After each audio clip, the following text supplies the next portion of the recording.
Hey, buddy. All right, sorry about that. So we were right around here. So, all right. So now the king's sons, 70 persons, were with the great men of the city who were bringing them up.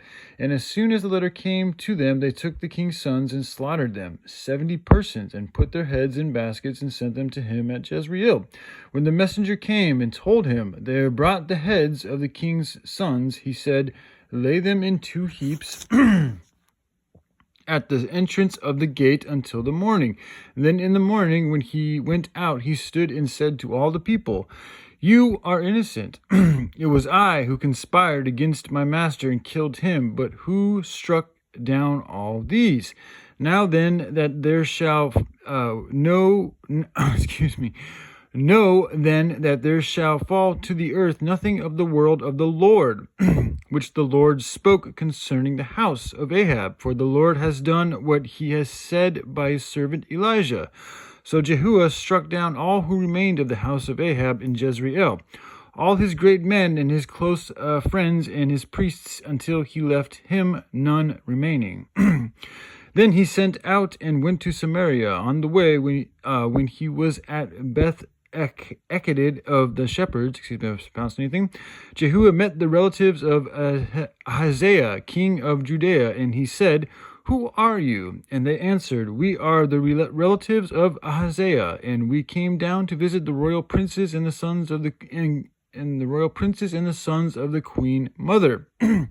He said, excuse me, "Take them alive." And they took them alive and slaughtered them at the point of Beth Eked, 42 persons, and he spared none of them.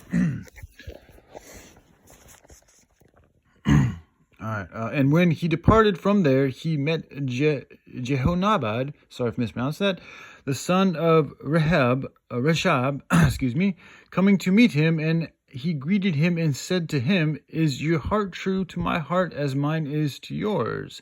And Jehonab answered, "It is." Jehu said, "If it is, give me your hand." So he gave him his hand, and Jehu took him up with him into the chariot. And he said, "Come with me, and see my zeal for the Lord."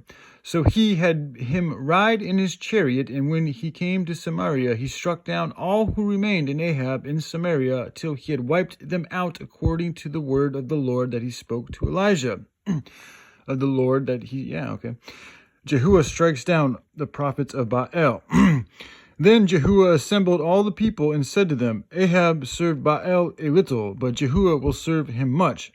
Now therefore call to me all the prophets of Baal, all his worshippers and all his priests. Let none be missing, for I have a great sacrifice to offer to Baal. Whoever is missing shall not live." But Jehu did it with cunning in order to destroy the worshippers of Baal. And Jehu ordered, "Sanctify a solemn assembly for Baal." So they proclaimed it, and Jehu sent throughout all Israel, and all the worshippers of Baal came, so that there was not a man left who did not come. And they entered the house of Baal, and the house of Baal was filled from one end to the other. He said to him who was in charge of the wardrobe, "Bring out the vestments for all the worshippers of Baal." So he brought out the vestments for them. Then Jehu went into the house of Baal, where Jehonab, the son of Rechab, and he said to the worshippers of Baal, "Search and see that there is no servant of the Lord here among you, but only the worshippers of Baal." Then they went in to other sacrifices and burnt offerings. Now Jehu had stationed 80 men outside, and said, "The man who allows any of those whom I give into your hands to escape shall forfeit his life." So as soon as he had made an end of the offering, the burnt offering, Jehu said to the guard and to the officers, "Go in and strike them down, let not a man escape." So when they put them to the sword, the guard and the officers cast them out and went into the inner room of the house of Baal. And they brought out the pillar that was in the house of Baal and burned it. And they demolished the pillar of Baal and demolished the house of Baal and made it a latrine to this day. Sorry. Jehu reigns in Israel. Thus Jehu wiped out Baal from Israel. But Yahuwah did not turn aside from the sins of Jerubbaal the son of Nebat, which he made Israel to sin.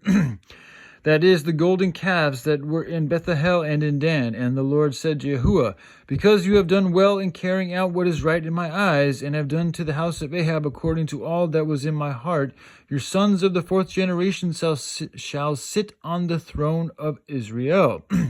But Yahuwah was not careful to walk in the way of the Lord, in the law of the Lord, and the God of Israel with all his heart. He did not turn from the sins of Jerubbaal, which he made Israel to sin. In those days the Lord began to cut off parts of Israel. Hazael defeated them throughout the territory of Israel, from the Jordan eastward, all the land of Gilead, and the Gadites, and the Reubenites, and the Manassites, from Eror, which is by the valley of the Arnon, that is Gilead and Bashan. Now the rest of the acts of Jehuah, and all that he did, and all his might, and are they not written in the book of Chronicles of the kings of Israel? So Jehuah slept with his fathers, and they buried him in Samaria. And Jehuazaz, his son, reigned in his place. The time that Jehuah reigned over Israel in Samaria was 28 years. All right, I love you guys. Hope you have a good day. Thanks, bye. Sorry for all the mispronunciations and, just... Anyway, all right, love y'all. Bye.